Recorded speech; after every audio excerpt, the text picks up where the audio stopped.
नमस्कार दोस्तों, स्वागत है एक बार फिर आपके अपने YouTube चैनल जीवा स्टडी पर। मैं वरिष्ठ अध्यापक मुकेश कुमार जंगड़े आपका स्वागत करता हूं। तो इस वीडियो में मैं आपके लिए लेकर आया हूं 11 जून को आयोजित पीटीआई जो आपका फर्स्ट ग्रेड का एग्जाम हुआ था, पीटीआई फर्स्ट ग्रेड का, इसको करवाने का जो उद्देश्य है वो ये है कि इसका जो पूरा का पूरा पैटर्न है आपका और पूरा का पूरा जो सिलेबस है वो सेकंड ग्रेड का जो एग्जाम है उसका कॉपी पेस्ट है। मतलब सेकंड ग्रेड का जो सिलेबस है वो और पीटीआई फर्स्ट ग्रेड के जीके का सिलेबस एकदम सेम है। तो आपको एक पता चल जाएगा कि आरपीएससी का भी जो ये 11 जून का लेटेस्ट पेपर है, इससे जो है आपका एक महीने बाद में जो होने वाले पेपर है सेकंड ग्रेड के, उनका लेवल क्या रह सकता है और उनका जो है पूछने का तरीका, कब जो है आपके इंडियन इकोनॉमिक्स पूछ रहे हैं किस साल की और किस हिसाब से करंट पूछ रहे हैं, वो आपको थोड़ा सा क्लियर हो जाएगा। तो सबसे पहला जो क्वेश्चन आज आपका वो है कि राजस्थान वन रिपोर्ट 2024 के अनुसार निम्नलिखित में से किस जिले या जिलों में कुल वन क्षेत्र 100 वर्ग किलोमीटर से कम है। ठीक है, तो इसमें चूरू, बिल्कुल चूरू का 100 वर्ग किलोमीटर से कम है, नागौर बिल्कुल सही है और जोधपुर बिल्कुल सही है। तो यहां जो है दौसा जो है इसका जो है 100 से ज्यादा है, तो यहां उत्तर हो जाएगा ए, बी व सी। ठीक है, इन तीनों का जो है आपका कुल वन क्षेत्र 100 वर्ग किलोमीटर से क्या है, कम है। सबसे अधिक किसका है, तो सबसे अधिक आपको पता ही है किसका हो सकता है, उदयपुर का। सबसे अधिक किसका है, उदयपुर का। तो ये आपको थोड़ा सा ध्यान में रखना है। तो उत्तर हो जाएगा ए, बी व सी। पूरा का पूरा सेकंड ग्रेड पैटर्न पर आधारित है, तो आप जो है जल्दी से इसको पूरा आप देख सकते हो 2 गुना की स्पीड से। फिर अगला जो क्वेश्चन है कि निम्नलिखित में से राजस्थान के किस जिले में जुलाई माह में न्यूनतम वायुदाब पाया जाता है। जुलाई माह की बात हो रही है, तो हमेशा ध्यान रखना जो वायुदाब होता है वो तापमान का उल्टा होता है, व्युत्क्रम में होता है तापमान का उल्टा। बस ये मान के चलो, तापमान का उल्टा, यानी जहां तापमान अधिक होगा वायुदाब कम और तापमान कम तो वायुदाब अधिक होगा। तो जुलाई माह में जो है ऑप्शन का देखो, पहले जो है अपने को जो है पता हो या ना हो, बस तापमान का तो पता होता है। ये टोंक, डूंगरपुर, भीलवाड़ा और बीकानेर, किसका तापमान सर्वाधिक होता है इनमें जुलाई में, तो बीकानेर का होता है। तो न्यूनतम वायुदाब भी किसका होगा, बीकानेर का होगा। एक मैंने राजस्थान की जलवायु नाम से और एक राजस्थान की कृषि नाम से 2 क्लासेस डाल रखी है, वो दोनों आप क्लासेस देख लें। 3 से 5 क्वेश्चन तक एक पेपर में वहां से 100% आएंगे, वो दोनों क्लासेस आप एक बार जरूर देखें। फिर निम्नलिखित में से कौन सा एक पशुधन और अनुसंधान प्रजनन केंद्र सही सुमेलित नहीं है। सही सुमेलित नहीं पूछा है, तो देखो सबसे पहले जो है घोड़ा प्रजनन केंद्र ये बिलाड़ा में बिल्कुल, और बिलाड़ा जो है आपका कहां पर है, जोधपुर में। तो ये तो बिल्कुल सही है। फिर भैंस प्रजनन के अंदर ये वल्लभनगर में और वल्लभनगर आपका उदयपुर में, तो ये भी बिल्कुल सही है। फिर ऊंट प्रजनन के अंदर सिवाना में नहीं है, सिवाना में जो नहीं है तो ये क्या हो गया, असुमेलित हो गया। सिवाना में क्या है, सिवाना में नहीं है। ऊंट प्रजनन के अंदर आपका है जोहड़बीड़ में। कहां पर है, जोहड़बीड़, और जोहड़बीड़ जो है आपकी कहां पर है, बीकानेर में। तो ये असुमेलित हो गया। फिर अब बकरी प्रजनन के अंदर तो ये अविकानगर और अविकानगर है टोंक में। तो यहां पर जो है 3 सुमेलित है, असुमेलित पूछा तो ऑप्शन नंबर 3 हो जाएगा। ठीक है, थोड़ा सा हो सकता है ये आपको इजी लग रहा हो पेपर, लेकिन जो सेकंड ग्रेड का लेवल है वो लगभग यही रहने वाला है। थोड़ा सा इससे हाई जाएगा, कारण कि ये जो है पीटीआई का पेपर था और आपका जो है नॉर्मल सब्जेक्ट का थोड़ा हाई जाएगा, लेकिन राजस्थान जी के इतना हाई नहीं जाएगा। राजस्थान जी के नॉर्मली आता है। ठीक है, फिर चलते हैं आगे क्वेश्चन नंबर 4। निम्नलिखित में से कौन सी एक माही नदी की सहायक नदी नहीं है। आपने अभी तक अगर मेरी क्लासेस देखी होगी तो ये सारे क्वेश्चन आपके क्लियर हो रहे हैं। तो माही नदी की सहायक नदी कौन सी नहीं है, तो देखो चाप बिल्कुल है, सोम बिल्कुल है, अनास बिल्कुल है। कल वाली क्लास में मैंने ये करवा रखा है। इसके अलावा जो है जाखम है, ठीक है, ईरू है, मोरेन है, लेकिन गुंजाली जो है ना ये इसकी सहायक नदी नहीं है। गुंजाली जो है चंबल नदी तंत्र का भाग है, चंबल नदी तंत्र का भाग है। तो यहां पर जो है कौन सी हो जाएगी, ऑप्शन नंबर 1 गुंजाली। ठीक है, अब चलते हैं आगे क्वेश्चन नंबर 5 की तरफ। क्वेश्चन 5 जो है आपका वो है कि जनगणना 2011 के अनुसार निम्नलिखित में से कौन सा जो है जनसंख्या घनत्व के संदर्भ में सही अवरोही यानी कि क्या हो गया, अवरोही यानी हो गया आपका घटता क्रम। कौन सा, घटता क्रम। अवरोही क्या होता है, घटता क्रम में व्यवस्थित कीजिए। घटते क्रम में व्यवस्थित करना, तो सबसे पहले सबसे ज्यादा वाला आगा, और सबसे ज्यादा किसका है, जयपुर का। जयपुर का कितना है, 595 जनघनत्व है। फिर भरतपुर का है, भरतपुर का जनघनत्व 503 है। और फिर दौसा का है, दौसा का है 476। ठीक है, 470 है, 76 नहीं। तो ये जो है आपका क्या है, जनघनत्व है। अब क्वेश्चन आ जाएगी 500 प्लस जनघनत्व वाले, तो 3 हो गए 500 प्लस जनघनत्व, सॉरी 2 हो गए 500 प्लस जनघनत्व वाले, जयपुर और भरतपुर। अब है 100 से कम जनघनत्व है, 100 से कम जनघनत्व है, 100 से कम जनघनत्व वाले 3 जिले हैं। नंबर 1 है जैसलमेर, ठीक है, नंबर 2 है बीकानेर, क्रम भी इनका यही है, और नंबर 3 है आपका बाड़मेर। ये जो है 100 से कम जनघनत्व वाले जिले हैं। ठीक, तो ये आपको ध्यान में रखना है। 500 से अधिक 2 है जयपुर भरतपुर, फिर तीसरे नंबर पर दौसा आता है 470 के साथ, और 100 से कम जनघनत्व वाले हैं जैसलमेर, बीकानेर और बाड़मेर। तो इनका भी क्रम आ जाता है, कई बार ये बढ़ता क्रम है, इधर जो है घटता क्रम है। अब चलते हैं क्वेश्चन नंबर 6 की तरफ। 6 नंबर क्वेश्चन है कि निम्नलिखित में से कौन सा एक उद्योग और अवस्थिति सुमेलित नहीं है? कौन सी सुमेलित नहीं है? तो आदित्य मिल्स लिमिटेड, ये किशनगढ़ में है, बिल्कुल सही बात है, आदित्य मिल्स लिमिटेड किशनगढ़ में है। फिर आपकी स्वदेशी कॉटन मिल्स, स्वदेशी जो कॉटन मिल आपकी, ये भीलवाड़ा में नहीं है, ये पाली जिले में है। तो ये एक ध्यान में रखना है, अच्छा क्वेश्चन है ये। आदित्य मिल्स कहां पर है? किशनगढ़ में। स्वदेशी कॉटन मिल पाली में है। स्टेट वुलन मिल बीकानेर में। राजस्थान स्टेट टेनरीज जो है ये टोंक में। तो ये भी सही है, ये भी सही है, 2 नंबर सही नहीं है। फिर चलते हैं क्वेश्चन नंबर 7 की तरफ। राजस्थान सरकार द्वारा निम्नलिखित में से कौन सी जनजाति को प्रकाशित अनुसूचित जनजाति सूची में राज्य में जनजाति का दर्जा नहीं दिया गया है? मतलब राजस्थान जो एसटी जो आपकी लिस्ट है, राजस्थान आपकी एसटी लिस्ट है, उसमें निम्नलिखित में से कौन सी जाति जो है वो नहीं है? तो देखो, कथोड़ी बिल्कुल है, कोकणा बिल्कुल है, पटेलिया, लेकिन थारू जनजाति नहीं है। थारू जो है ना, ये उत्तर प्रदेश की जनजाति है और कुछ भाग इसका उत्तराखंड में भी है। तो उत्तर प्रदेश और उत्तराखंड की, तो ये राजस्थान की जो एसटी जनजाति की जो लिस्ट है उसमें शामिल नहीं है। एक जो है आपकी क्वेश्चन आ जाता है, भारत की जो एक आदिम जाति, भारतीय आदिम जनजाति, आदिम जनजाति की लिस्ट में किस जनजाति का नाम है? तो भारतीय जो आदिम जनजाति की लिस्ट है उसमें सहरिया जनजाति का नाम है। किसका? सहरिया जनजाति का। तो ये भी आपको थोड़ा सा ध्यान में रखना है। अब है क्वेश्चन नंबर 8। वर्ष 2024 में सर्वाधिक अंतरराष्ट्रीय पर्यटक किस जिले में आए? कल ही मैंने करवाया आपको। तो सर्वाधिक अंतरराष्ट्रीय पर्यटक आपके जयपुर में, और 2 नंबर पर है उदयपुर। 2 नंबर पर कौन है? उदयपुर। दूसरी बात, स्वदेशी पर्यटक की अगर बात करें तो सर्वाधिक स्वदेशी पर्यटक 1 नंबर पर है सिक्कर, और 2 नंबर पर कौन है? चित्तौड़गढ़। खाटू श्याम जी के जो है बहुत ज्यादा मात्रा में पर्यटक आ रहे हैं, तो सर्वाधिक जो है स्वदेशी पर्यटक सिक्कर, 2 नंबर चित्तौड़गढ़, और सर्वाधिक अंतरराष्ट्रीय जयपुर, और फिर 2 नंबर पर उदयपुर। ठीक है, सर्वाधिक अगर जगह की नाम की बात करें तो सर्वाधिक है खाटू श्याम जी सिक्कर, और 2 नंबर पर है पूंछरी का लोठा डीग, 3 नंबर पर पुष्कर, 4 नंबर पर जो आपका है वो सांवरिया सेठ चित्तौड़गढ़, और 5 नंबर पर है दरगाह शरीफ अजमेर। स्वदेशी पर्यटक की बात करें, और सर्वाधिक अंतरराष्ट्रीय पर्यटक आते कहां से? यूएसए से, अमेरिका से। 2 नंबर पर यूके यूनाइटेड किंगडम, और 3 नंबर पर आते हैं फ्रांस से। तो ये भी आपको थोड़ा सा ध्यान में रखना है। अब चलते हैं आगे, क्वेश्चन नंबर 9। माही सुगंधा किस्म का संबंध किस फसल से है? तो माही सुगंधा जो है ये किस फसल से संबंधित है? तो ये मक्का से संबंधित है। इसके अलावा माही धवल, ठीक है, माही धवल के अलावा माही कंचन, ये सारी की सारी किससे संबंधित है? आपकी मक्का से। और माही सुगंधा जो है, माही सुगंधा जो आपकी मतलब किस्म है, उसका जो आपका निर्माण किसने किया है? मतलब ये एक संकर किस्म की जो है किस्म है, और इसका जो है आपका कृषि अनुसंधान केंद्र बांसवाड़ा द्वारा ये क्या है? निर्मित है। केंद्र बांसवाड़ा द्वारा। ये क्वेश्चन भी मैं बता रहा हूं आपको, राजस्थान कृषि और राजस्थान जलवायु, ये 2 क्लासेज आप 15-15 मिनट या 20-20 मिनट की अगर कर लेते हो, जिस जो है आपको वीडियोस में मिल जाएगी चैनल पर, तो आप गारंटीड जो है 4 से 5 क्वेश्चन सही करके आएंगे। ये क्वेश्चन भी वहां से क्लियर हो रहा है आपका। फिर निम्नलिखित में से कौन सा राजस्थान के अरावली की चोटियों की ऊंचाई के अनुसार सही अवरोही यानी कि घटता क्रम बताना अपने को? तो घटता क्रम बात करें तो इन सब में जो है 3 दी हुई है, खो, रघुनाथगढ़ और बाबाई। तो सबसे ऊंची जो है इसमें रघुनाथगढ़ है, और रघुनाथगढ़ है सिक्कर में। कहां पर है? सिक्कर में, और ये 1055 मीटर ऊंची है।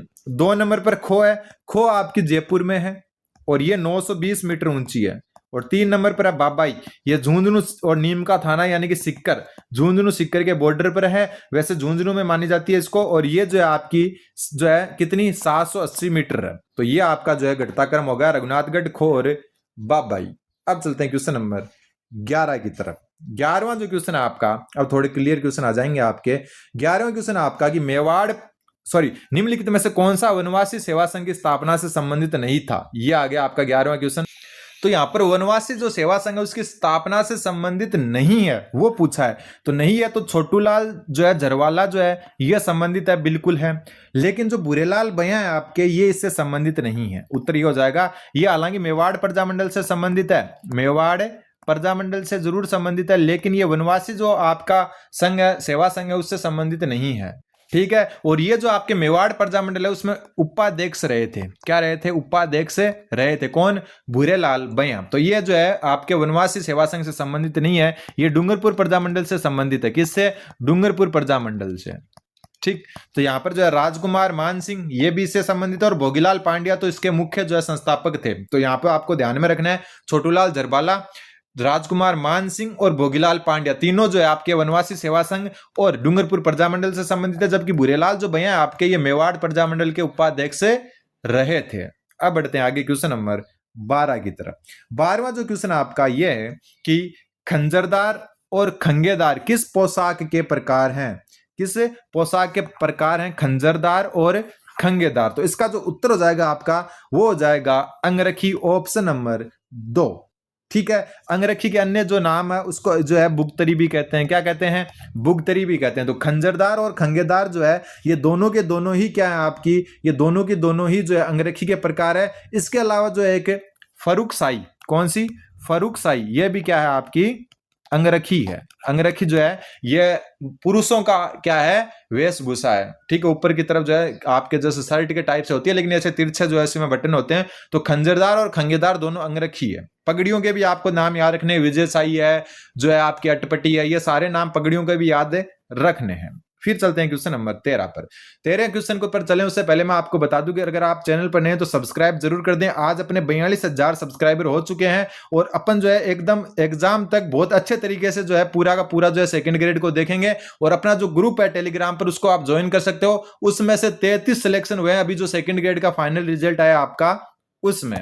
अब चलते हैं आगे अपन क्वेश्चन नंबर 13 की तरफ। निम्नलिखित में से राजस्थान के किस व्यक्ति को जोधपुर एवं नसीराबाद के सैनिकों में अंग्रेज विरोधी भावनाएं फैलाने के आरोप में 1915 में टोडगढ़ में नजरबंद किया गया था। बहुत अच्छा क्वेश्चन है आपका, वापस देखो कि राजस्थान के किस व्यक्ति को जोधपुर और नसीराबाद के सैनिकों में अंग्रेज विरोधी भावनाएं फैलाने के आरोप में 1915 में टोडगढ़ में नजरबंद किया गया था। तो वो कौन थे, राव गोपाल सिंह। कौन थे, राव गोपाल सिंह थे। ठीक है, ये अजमेर में जो एक खरवा जो है, कहाँ है, खरवा ब्यावर जिले में आता है। वर्तमान में ब्यावर और अजमेर जो रोड पर है खरवा, वहां जो है ये वहां के क्या थे, एक प्रकार से सामंत कह सकते हो या शासक कह सकते हो। तो राव गोपाल सिंह जो खरवा के शासक थे, ये जो है राजस्थान में जो है जोधपुर और जो नसीराबाद के सैनिक है उनमें अंग्रेज विरोधी भावनाएं फैलाने के आरोप में जो है 1915 में जो है टोडगढ़ में जो है इनको नजरबंद किया गया था। अब चलते क्वेश्चन नंबर 14। फिर जो आपका क्वेश्चन नंबर 14 है कि मेवाड़ प्रजामंडल के प्रथम सभापति कौन थे। ठीक है, सबसे पहले मेवाड़ प्रजामंडल की बात करें तो ये 24 अप्रैल 1938 को स्थापित किया गया था। 1938 डेट याद रख लेना इसकी, 24 अप्रैल। ठीक है, इसके जो है प्रथम अध्यक्ष कह सकते हो या जो प्रथम सभापति है वो है बलवंत सिंह मेहता।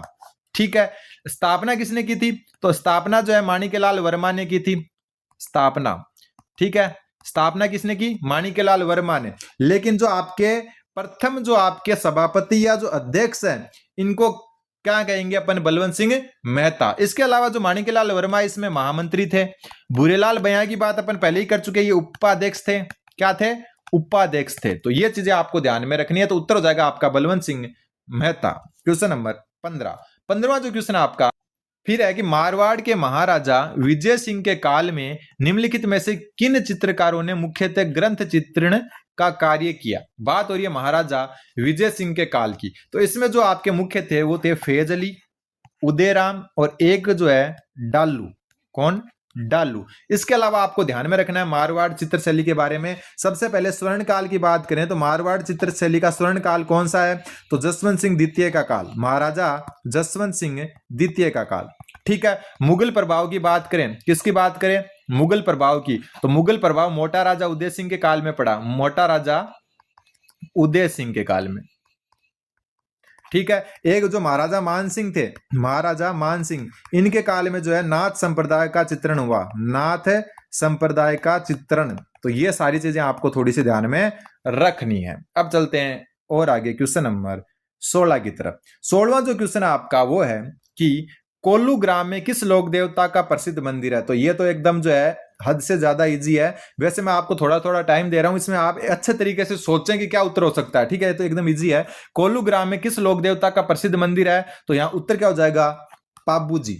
ठीक है। वैसे ये अभी फलोदी में आता है, पहले जोधपुर जिले में आता था, अभी किस जिले में आ गया, फलोदी जिले में आ गया। ठीक है। और यहाँ पर जो है पाबूजी राठौड़ उनका जन्म हुआ था और इनका मुख्य मंदिर है। और यहाँ पर जो आपका प्रत्येक चैत्र अमावस्या को मेला भरता है। किसको? पाबूजी का मेला, ध्यान में रख लेना, चैत्र अमावस्या, ये आपको थोड़ा सा ध्यान में रखना है। अब चलते हैं अपन क्वेश्चन नंबर 17 की तरफ। 17वां जो क्वेश्चन आपका ये बता रहा है आपका, एक मिनट, 1888 में अखिल भारतीय कांग्रेस के इलाहाबाद अधिवेशन में भाग लेने हेतु निम्न में से कौन गया था? बहुत अच्छा क्वेश्चन है ये कि 1988 में अखिल भारतीय कांग्रेस के इलाहाबाद अधिवेशन में भाग लेने हेतु निम्नलिखित में से कौन गया था? तो इसका उत्तर हो जाएगा आपका गोपीलाल माथुर। क्या हो जाएगा इसका उत्तर? गोपीलाल माथुर, जो आपके अजमेर मेरवाड़ा क्षेत्र के थे। किसके? अजमेर मेरवाड़ा। तो ये आपको ध्यान में रखना है। तो 1888 में जो है आपके इलाहाबाद कांग्रेस अधिवेशन में अजमेर मेरवाड़ा क्षेत्र से प्रतिनिधित्व करने हेतु कौन? गोपीनाथ माथुर गए थे। ठीक है। इनके साथ और थे, वो कौन थे? किशनलाल। किशनलाल के साथ, किशनलाल भी याद रख लेना, किशनगढ़ और अजमेर ऐसे करके किशनलाल भी याद रखना है आपको। क्वेश्चन नंबर 18, कांगड़ कांड किस रियासत के किसान आंदोलन से संबंधित था? तो कांगड़ कांड किस रियासत से? बीकानेर रियासत से। कांगड़ कांड जो है बीकानेर जो है राज्य की रतनगढ़, जो वर्तमान चूरू जिले में तहसील है, वहां पर हुआ था। और ये 1946 में हुआ था। कब हुआ था? 1946 में। तो इसको ध्यान में रखना, आजादी से 1 साल पहले यानी 1946 में ये हुआ था। अब चलते हैं क्वेश्चन नंबर 19 की तरफ। 19वां जो क्वेश्चन आपका वो है कि निम्नलिखित में से कौन सा जो राजपूत शासक है जो खानवा के युद्ध में राणा सांगा की सेना में शामिल नहीं हुआ था? बहुत अच्छा क्वेश्चन है। बीकानेर का कल्याणमल बिल्कुल हुए थे। आमेर का पृथ्वीराज कछुआ बिल्कुल। मेड़ता का जयमल ये नहीं था, यहां पर ये नहीं थे, क्योंकि जयमल जो थे ना ये इसके बाद में जो आपके उदय सिंह के काल में थे, महाराणा उदय सिंह के काल में थे, ये उदय सिंह के समकालीन मान सकते हो अपन। ठीक है। तो ये नहीं थे। मेड़ता से कौन था फिर यहां पर? तो मेड़ता से आपको ध्यान में रखना है, मेड़ता से एक तो वीरमदेव और एक रायमल थे। कब? खानवा के युद्ध में। ठीक है। फिर इड्र का राजा भारमल बिल्कुल। और मारवाड़ से कौन था? मारवाड़ से उस समय युवराज था। कौन? युवराज मालदेव। युवराज उस समय जो है राजा नहीं थे, इसलिए जो है युवराज मालदेव एक शासक के रूप में ना जाकर ये एक युवराज के रूप में इसने भाग लिया था। तो यहां मेड़ता के जयमल जो है ये गलत उत्तर हो जाएगा। ठीक है। अब चलते हैं अपन क्वेश्चन नंबर 20 की तरफ। जो 20वां क्वेश्चन आपका, ये क्वेश्चन भी बहुत बार मैंने करवा दिया आपको। जालौर दुर्ग पर अधिकार करने हेतु अलाउद्दीन खिलजी ने किसके नेतृत्व में सेना भेजी थी? तो बहुत बार ये क्वेश्चन आ चुका है, बार बार रिपीट भी हो रहा है। तो किसके नेतृत्व में जो है सेना भेजी? तो कमालुद्दीन गुर्ग के नेतृत्व में। किसके नेतृत्व में? कमालुद्दीन गुर्ग के नेतृत्व में। कब भेजी? 1311 में। कब भेजी? 1311 में भेजी थी। अब चलते हैं क्वेश्चन नंबर 21 की तरफ। राजस्थान में सर्वाधिक प्राचीन अद्यतन अवस्थित सूर्य मंदिर कहां स्थित है? इसका उत्तर हो जाएगा आपका चित्तौड़। चित्तौड़ का जो कलिका माता मंदिर है उसी को जो है सूर्य मंदिर कहते हैं, कलिका माता मंदिर। ठीक है। इसको बाद में चेंज कर दिया था। अद्यतन का मतलब है तिथि युक्त, जिस पर आपकी डेट लिखी हो। तो तिथि युक्त जो है आपका उसको कहते हैं अद्यतन अवस्थित। तो तिथि युक्त प्राचीन सर्व जो आपका सूर्य मंदिर है वो ऑप्शन के हिसाब से चित्तौड़ इसका उत्तर हो जाएगा। ठीक है। फिर चलते हैं आगे। बात सूर्य मंदिर की हो रही है, वैसे तिथियुक्त मंदिर की बात नहीं हो रही है। ठीक है। अगर वैसे पूछ लेते हैं कि तिथियुक्त सबसे प्राचीन, क्या पूछ लेते? राजस्थान का तिथियुक्त सबसे प्राचीन, तो वो अलग हो जाता। सबसे प्राचीन तो वो कौन सा हो जाता? शीतलेश्वर महादेव मंदिर। शीतलेश्वर महादेव मंदिर, महादेव मंदिर जो कहां पर? आपका झालरा पाटन में। तो ये अलग हो जाता। और यहां पर जो आपका जो सूर्य मंदिर पूछा है सबसे ज्यादा जो है प्राचीन तिथियुक्त, तो ये चित्तौड़ का जो कलिका माता मंदिर है वो है। 8वीं सदी तक ये जो है कि सूर्य मंदिर हुआ करता था। अब चलते हैं क्वेश्चन नंबर 22 में। 22वां क्वेश्चन है कि होली पर किया जाने वाला गिंदड़ नृत्य जो है वो किस क्षेत्र में प्रसिद्ध है? तो जो गिंदड़ नृत्य आपका ये शेखावाटी क्षेत्र का प्रसिद्ध है। इसके अलावा यहाँ पर एक डफ नृत्य या चंग नृत्य कह सकते हैं अपन। कौन सा? चंग नृत्य भी किया जाता है होली के अवसर पर ही। और साथ में जो है गिंदड़ नृत्य भी सेम टाइम पर यहाँ पर किया जाता है। ठीक है। इसके अलावा जो आपको मैं बता दूं कि यह सिर्फ जो है केवल पुरुषों द्वारा किया जाता है, केवल पुरुषों द्वारा। और इसमें जो पुरुष है वो क्या बन के आते हैं, पुरुष जो है महिलाएं बन के आते हैं, स्वांग बना के आते हैं, और उनको कहते हैं गणगौर। गणगौर किसको कहते हैं, जो पुरुष महिला रूप में आते हैं, पुरुष महिला रूप में आते हैं उनको गणगौर कहते हैं। ठीक है, और ये जो है स्वांग के लिए भी प्रसिद्ध है, अलग अलग तरह के स्वांग आते हैं इसमें। इसके अलावा जो इसका वाद्य यंत्र है वो नगाड़ा। कौन सा, नगाड़ा वाद्य यंत्र। तो ये आपको ध्यान में रखना है। अब चलते हैं अगले क्वेश्चन नंबर 23 पर। जो 23वां क्वेश्चन आपका वो है, 23वां क्वेश्चन, क्वेश्चन 23 है आपका कि निम्नलिखित कथनों में से कौन सा असत्य है वो बताना है। सबसे पहले नगरी की स्थापना लगभग चतुर्थ सदी ईसा पूर्व में हुई थी। बिल्कुल, नगरी जो है ये आपकी वर्तमान जो आपकी चित्तौड़गढ़ है वहां पर है, और ये सीवी जनपद की राजधानी थी। सीवी जनपद की राजधानी थी। ठीक है, इसको जो है क्या कहा जाता था, मध्यमिका भी कहा जाता था। इसको क्या कहा जाता था, मध्यमिका भी कहा जाता था, मध्यमिका कहा जाता था। वर्तमान में ये चित्तौड़ में है, चित्तौड़गढ़ में, वर्तमान में चित्तौड़गढ़ में। अब बात आती है, पहला तो बिल्कुल सही है। फिर नगरी सीवी जनपद की राजधानी थी, बिल्कुल थी।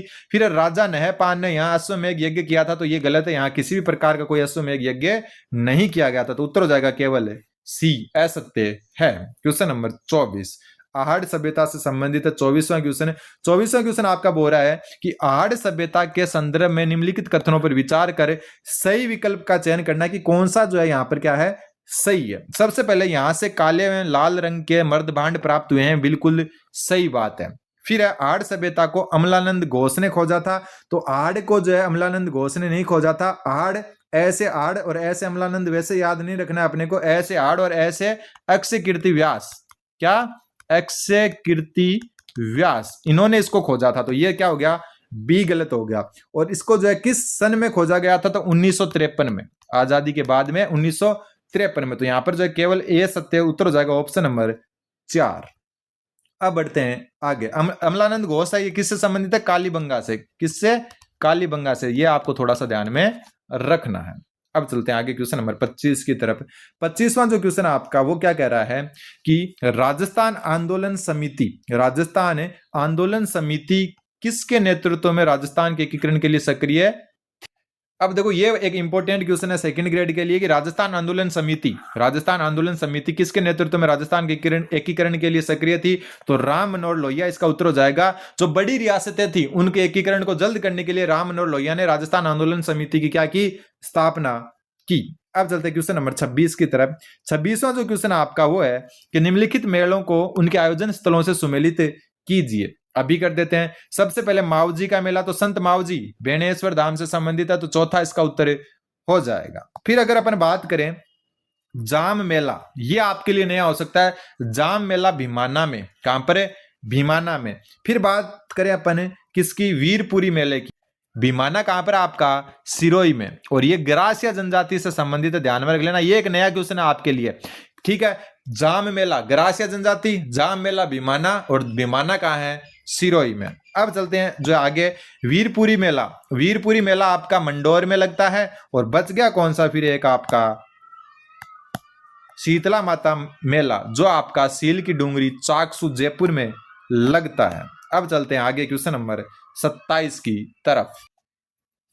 कृष्ण रुक्मिणी वैली, कृष्ण रुक्मिणी वैली को किस कवि ने लिखा है, एकदम इजी क्वेश्चन है, पृथ्वीराज राठौड़ ने। और ये बीकानेर के शासक जो है, बीकानेर के राय सिंह जो थे उनके भाई थे, राय सिंह के भाई, और किसके, कल्याणमल के पुत्र, राव कल्याणमल के पुत्र थे। तो ये आपको थोड़ा सा ध्यान में रखना है। और इसी ग्रंथ को जो है दुर्सा आड़ा ने, किसने, दुर्सा आड़ा ने जो है क्या कहा था, दुर्सा आड़ा ने इसी ग्रंथ को 5वां वेद और 19वां पुराण कहा था। 19वां पुराण किसने, दुर्सा आड़ा ने। किसको, वैली कृष्ण रुक्मिणी को, ठीक है, या कृष्ण रुक्मिणी वैली को। अब चलते हैं क्वेश्चन नंबर 28 की तरफ। 28वां जो क्वेश्चन आपका वो है कि किस चौहान शासक ने पुष्कर में वराह मंदिर का निर्माण करवाया। ये क्वेश्चन भी आपका बहुत बार आ चुका है कि किस शासक ने जो है पुष्कर में वराह मंदिर का निर्माण करवाया, तो इसका उत्तर हो जाएगा अर्णोराज, ठीक है। किसने करवाया, अर्णोराज ने करवाया, ठीक है। दूसरी बात, अजमेर के संस्थापक जो है वो कौन थे, अजय राज। अजय राज के जो है आपके पुत्र कौन थे, अर्णोराज। और अर्णोराज को क्या कहते हैं, आनाजी या अन्नाजी कहते हैं। इन्हीं को क्या कहते हैं, आनाजी। अजय राज जो है इनके क्या थे, पुत्र थे, ठीक है। और अजय राज ने अजमेर नगर की स्थापना की थी। पुष्कर में जो है इन्होंने वराह मंदिर का निर्माण करवाया और वराह मंदिर भगवान विष्णु को समर्पित है, भगवान विष्णु को समर्पित। ये भी आपको थोड़ा सा ध्यान में रखना है, ठीक है। फिर जो है यहां पर क्या किया था, जहांगीर ने इसको खंडित कर दिया था, जहांगीर ने खंडित किया था, जहांगीर ने खंडित। तो ये भी चीजें आपको थोड़ी सी ध्यान में रखनी है। अब चलते हैं अगले क्वेश्चन पर, क्वेश्चन नंबर 29। निम्न में से मारवाड़ का कौन सा परगना औरंगजेब द्वारा दुर्गादास को प्रदान नहीं किया गया था?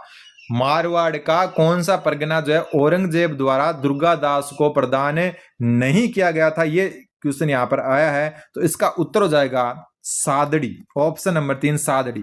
मेड़ता, सिवाना और जैतारण ये जो है मारवाड़ के परगने औरंगजेब द्वारा जो है दुर्गादास को प्रदान किए गए थे। लेकिन जो आपका सादड़ी है, इस क्वेश्चन को अपन कॉमन सेंस से कैसे कह सकते हैं कि सादड़ी प्रतापगढ़ के आसपास है, मतलब ये मेवाड़ का भाग था और बात यहां हो रही है मारवाड़ की। तो यहां उत्तर ऑप्शन नंबर 3 हो जाएगा। फिर है क्वेश्चन नंबर 30।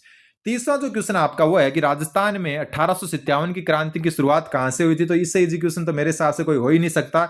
नसीराबाद इसका उत्तर हो जाएगा और नसीराबाद में ये 28 मई 1857 को स्टार्ट हुई थी, 28 मई 1857 को, ठीक है। और यहाँ पर कौन सी 15वीं बंगाल जो है बंगाल नेटिव इन्फेंट्री जो आपकी कौन सी थी, बटालियन थी, ठीक है। एक चीज मैं और बता दूं आपको कि अपनी जो क्लासेस जो है रेगुलर चल रही है चैनल पर, ठीक है। ये पेपर मैं आपको करवा रहा हूं, इस 2 क्लासेस में पूरा करवा दूंगा 50-50 में, लेकिन जो अपनी क्लासेस चल रही है शॉर्ट क्लासेस और जो कलाम के सॉल्यूशन चल रहे हैं वो आपको जरूर देखने हैं। फिर चलते हैं अपन क्वेश्चन नंबर 31 की तरफ। 31वां जो क्वेश्चन आपका वो है कि निम्नलिखित समितियों में से कौन सी एक राजस्थान विधानसभा में स्थायी समिति में शामिल नहीं है? अगर आप जो है चैनल से जुड़े हुए हैं तो ये चीजें मैंने करवा रखी है आपको। तो यहां पर कौन सी शामिल नहीं है वो पूछा है। तो सबसे पहले मैं आपको बता दूं, राजस्थान विधानसभा में 22 स्थायी समिति है, 22 स्थायी समिति है, समितियां हैं, ठीक है। और इनमें से 4 वित्त समितियां हैं और 4 वित्त समितियां मैंने करवा रखी है। तो आप चैनल पर जो है वीडियो देखोगे पता चल जाएगा, जिसमें लोक लेखा समिति है, राज के उपक्रम, प्राकलन क और प्राकलन ख है, ठीक है। तो ये 4 वित्तीय और 22 स्थायी, और स्थायी में जो है पर्यावरण समिति है, बिल्कुल विशेषाधिकार है, बिल्कुल कार्य सलाहकार है, बिल्कुल, लेकिन लोक कल्याण समिति शामिल नहीं है। अब चलते हैं अगले क्वेश्चन पर, क्वेश्चन नंबर 32। 32वां जो क्वेश्चन आपका वो क्या कह रहा है? 32वां क्वेश्चन बोल रहा है राजस्थान राज्य विधिक सेवा प्राधिकरण का गठन 7 अप्रैल 1998 को निम्नलिखित में से किस क्रियाविधि द्वारा किया गया था या से किया गया था? राजस्थान राज्य विधिक सेवा प्राधिकरण की बात हो रही है, ये नया टॉपिक अपने जुड़ा है तो ये आपको पता होना चाहिए। जो इसका उत्तर हो जाएगा वो हो जाएगा राज्य सरकार द्वारा एक अधिसूचना, ऑप्शन नंबर जो है 3, राज्य सरकार द्वारा जारी एक अधिसूचना के द्वारा राजस्थान राज्य विधिक सेवा प्राधिकरण का क्या हुआ था? गठन हुआ था। क्योंकि पहले केंद्र सरकार ने 1987 में जो है जो है विधिक सेवा प्राधिकरण अधिनियम जो है बनाया था, उसी के तहत जो शक्तियां प्रदान की गई थी उसके तहत राज्य सरकार द्वारा जो है एक आधिकारिक अधिसूचना, राज्य सरकार उत्तर होगा इसका, ठीक है, राजस्थान राज्य विधिक सेवा प्राधिकरण का गठन किया गया। कोई क्वेश्चन गलत हो जाए तो आप जरूर जो है कमेंट करके बता सकते हैं, क्योंकि कई बार जो है थोड़ा ध्यान नहीं रहता है।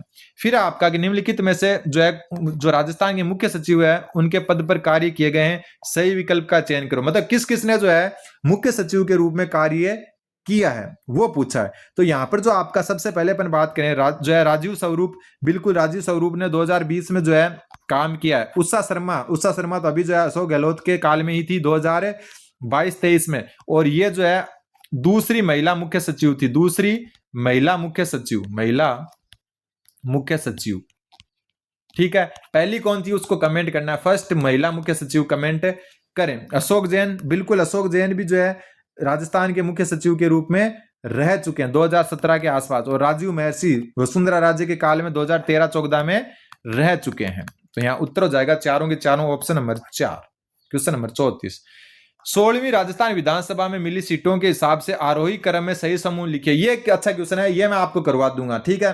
जो आपके 2023 विधानसभा चुनाव है ना, इसकी क्लास आपके जो जल्द ही जो है अपने YouTube चैनल पर आएगी। उससे पहले लेकिन आपको चैनल को सब्सक्राइब करना होगा, वरना आपको पता ही नहीं चलेगा कब क्लास आई और कब चली गई, ठीक है। यहां जो है आपकी आरोही क्रम का मतलब है बढ़ता क्रम, कौन सा बढ़ता, यानी कि सबसे लास्ट वाली की सबसे ज्यादा आएगी। तो सबसे पहले जो है मैं आपको बता दूं कि सबसे ज्यादा किसके पास थी, तो सबसे ज्यादा आपकी भारतीय जनता पार्टी के पास थी। तो ये रही भारतीय जनता पार्टी, ठीक है, एक ही ऑप्शन में। लेकिन क्या पता आगे वाले ऑप्शन गलत हो, तो सबके अलग अलग अपन लिख लेते हैं। सबसे पहले मैं आपकी बात करूं बीएसपी की, बहुजन समाज पार्टी की बात करें तो बहुजन समाज पार्टी के पास 2 सीट थी, ठीक है।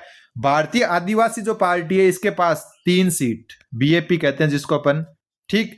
निर्दलीयों ने 8 सीट जीती थी, ठीक है। राजस्थान राष्ट्रीय लोकदल वगैरह जो इनका जो है कुछ नहीं है आपके। इंडियन नेशनल कांग्रेस 69 सीट जीती थी इन्होंने, ठीक है। बीजेपी चलो मान लिया यहां पर सबसे बड़ी पार्टी थी, 115 सीट जीती थी इन्होंने, लेकिन भारतीय आदिवासी पार्टी कितनी सीट है? 3 सीट। और निर्दलीय कितनी है? 8।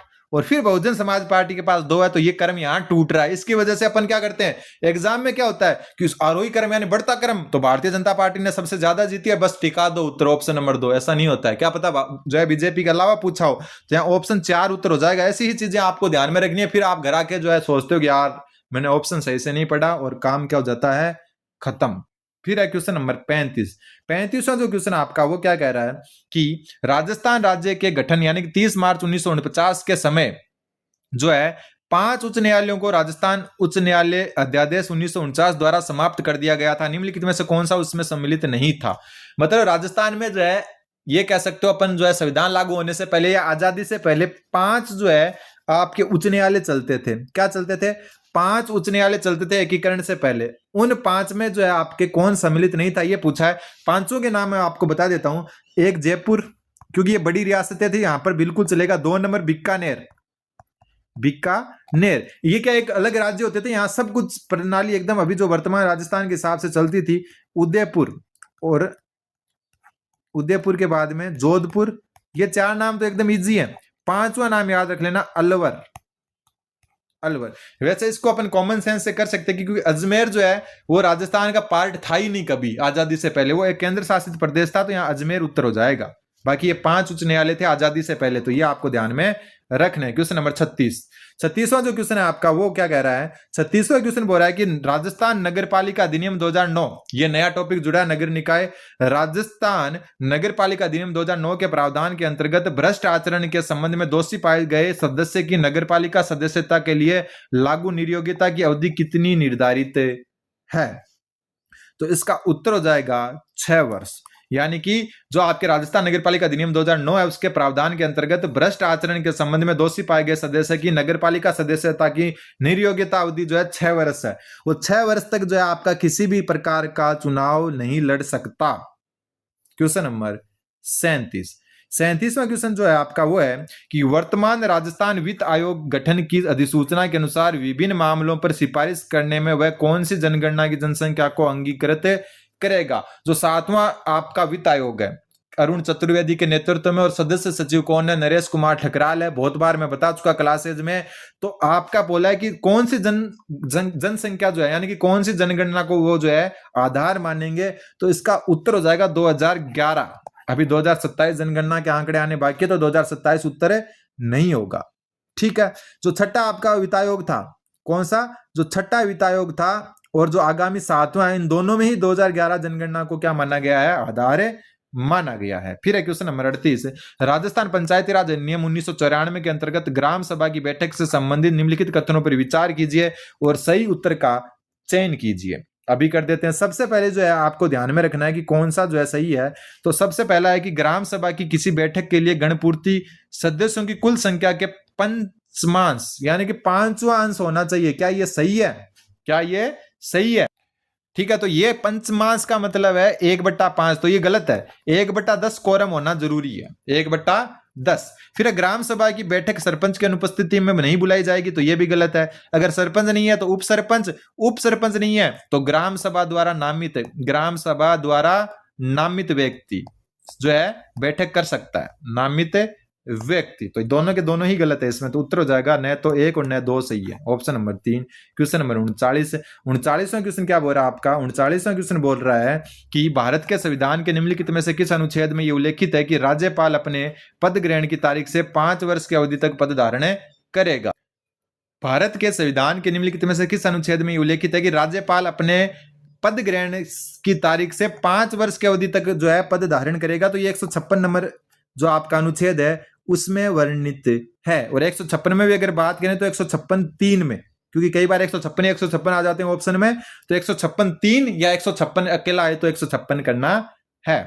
फिर है राजस्थान के मुख्यमंत्री भजनलाल शर्मा निम्नलिखित में से कौन सी ग्राम पंचायत के सरपंच रह चुके हैं? तो भजनलाल शर्मा जो है अटारी ग्राम पंचायत के, और ये नदबई तहसील में आती है। किसमें? नदबई तहसील। ये सारी तीन जो ऑप्शन है ये सारी तहसील है, और यहाँ पर सिर्फ अट्टारी ही एक गांव है, तो इसको भी आप कॉमन सेंस से कर सकते थे। बाकी तीनों क्या है? विधानसभा और तहसील है। ये नगर पालिका या नगर निगम है। अट्टारी जो है ये एकमात्र जो है आपकी ग्राम पंचायत है। क्वेश्चन नंबर 41वां जो क्वेश्चन आपका ये क्या बोल रहा है? 41वां क्वेश्चन है कि अंतरराष्ट्रीय वन दिवस, एक मिनट, क्वेश्चन 41 क्या बोल रहा है आपका कि अंतरराष्ट्रीय वन दिवस जो आपकी 21 मार्च 2026 पर जयपुर में आयोजित राज्य स्तरीय कार्यक्रम के संदर्भ में निम्नलिखित में से कौन सा कथन सही नहीं है? तो यहां सही वाले तो आपको ध्यान में रखने हैं। सबसे पहले इस अवसर पर जयपुर जिले के शाहपुरा तहसील, याद रख लेना, शाहपुरा जयपुर में विकसित अटल वन का उद्घाटन किया गया। किस अवसर पर? वन दिवस के अवसर पर। फिर जलवायु परिवर्तन के प्रभावों से निपटने के लिए जलवायु परिवर्तन प्रतिक्रिया एवं पारिस्थितिकी तंत्र सेवा संवर्धन परियोजना के अंतर्गत राजस्थान ग्रामीण जो है आजीविका विकास परिषद, जिसको राजीविका के कहते हैं, के साथ समझौता ज्ञापन पर हस्ताक्षर किए गए। बिल्कुल सही है। फिर इस कार्यक्रम की थीम वन एवं जीवन नहीं थी, तो यह असुमेलित है। इसकी थी वन एवं नवाचार, वन एवं नवाचार थीम थी इसकी। फिर वन्य जीव संरक्षण को सुदृढ़ करने के उद्देश्य से कोटा, बारा, पाली, सिरोही, चूरू, ठीक है, उसमें MHTR मुकुंदरा तथा अजमेर के जो है प्रोटेक्टेड क्षेत्र में 20 प्रे बेस जो है ऑगमेंटेशन सेंटर का जो है उद्घाटन किया गया। तो ये बिल्कुल सही है। जिले याद रख लेना, कोटा, बारा, पाली, सिरोही। पास पास कौन से? कोटा, बारा है, फिर पाली, सिरोही है, फिर आपका चूरू, फिर जो है MHTR, फिर मुकुंदरा और अजमेर। अब चलते हैं आगे क्वेश्चन नंबर 42 की तरफ। 42वां क्वेश्चन क्या बोल रहा है आपका? 42वां क्वेश्चन है कि राजस्थान के फूड एवं न्यूट्रिशन सिक्योरिटी एनालिसिस डैशबोर्ड को मार्च 2026 में स्कॉच गोल्ड अवार्ड 2025 से सम्मानित किया गया। तो एक तो ध्यान में रख लेना, राजस्थान के फूड एवं न्यूट्रिशन सिक्योरिटी एनालिसिस डैशबोर्ड को स्कॉच गोल्ड अवार्ड 2025 से सम्मानित किया गया। इस डैशबोर्ड को निम्नलिखित में से किसके द्वारा विकसित किया गया है? तो किसके द्वारा? आर्थिक एवं सांख्यिकी निर्देशालय द्वारा। किसके द्वारा? आर्थिक एवं सांख्यिकी निर्देशालय द्वारा। ये करंट के क्वेश्चन है, जल्दी जल्दी देख लेते हैं। क्वेश्चन नंबर 43वां जो क्वेश्चन है आपका वो है कि मार्च 2026 में राजस्थान राज्य अभिलेखागार जो बीकानेर है, राजस्थान म्यूजियम भी कहते हैं इसको, तो राजस्थान राज्य अभिलेखागार बीकानेर द्वारा राजपुताना की रियासत के ऐतिहासिक एवं प्रशासनिक महत्व के बहुमूल्य अभिलेख विषय पर विशेष प्रदर्शनी का आयोजन कहां किया गया? तो जयपुर में किया गया। कहां किया गया? जयपुर में। अब चलते हैं आगे क्वेश्चन नंबर 44। मार्च 2026 में आयोजित राजस्थान फाउंडेशन कार्यकारिणी समिति की 13वीं बैठक की अध्यक्षता किसने की? किसकी? राजस्थान फाउंडेशन कार्यकारिणी समिति की 13वीं बैठक की अध्यक्षता, ठीक है, तो इसकी अध्यक्षता जो है मुख्य सचिव ने की। किसने? मुख्य सचिव ने। Question number 45। निम्नलिखित में से राजस्थान के किस जिले को सोने के आभूषणों और सोने की कलाकृतियों के हॉलमार्किंग आदेश 2026 के तहत अनिवार्य हॉलमार्किंग के 6ठे चरण में शामिल किया गया, जो मार्च 2026 से प्रभावी हो?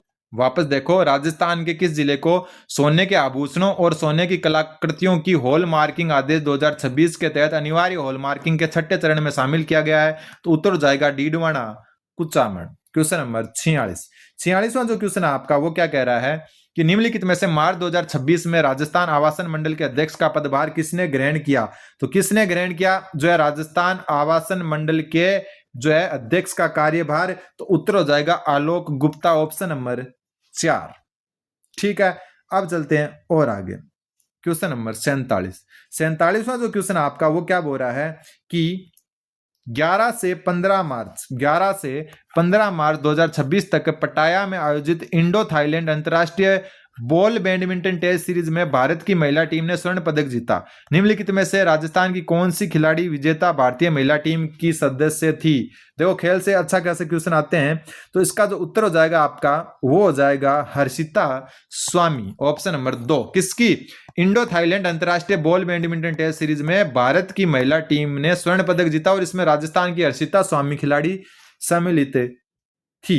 Question number 48। राजस्थान के किस जिले में फरवरी 2026 में वायु शक्ति 2026 आयोजित किया गया, जिसमें भारत की राष्ट्रपति द्रौपदी मुर्मू ने भाग लिया? वायु शक्ति 2026 जो अभ्यास है वो कहां आयोजित किया गया, ये आपका पूछा है, तो इसका उत्तर हो जाएगा जैसलमेर। क्या हो जाएगा? जैसलमेर। ठीक है, और जैसलमेर में कहां पर?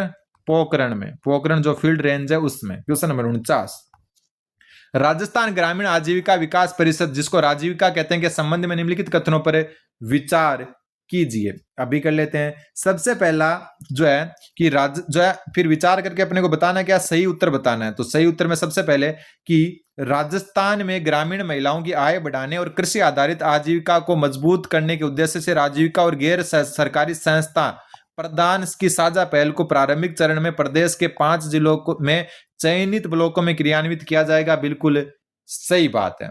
फिर राजस्थान की जो राजीविका द्वारा ग्रामीण विकास मंत्रालय भारत सरकार के सहयोग से बीकानेर में 15 से 25 मार्च 2026 तक राज्य स्तरीय सरस मेला बीकाना 2026 का आयोजन किया गया।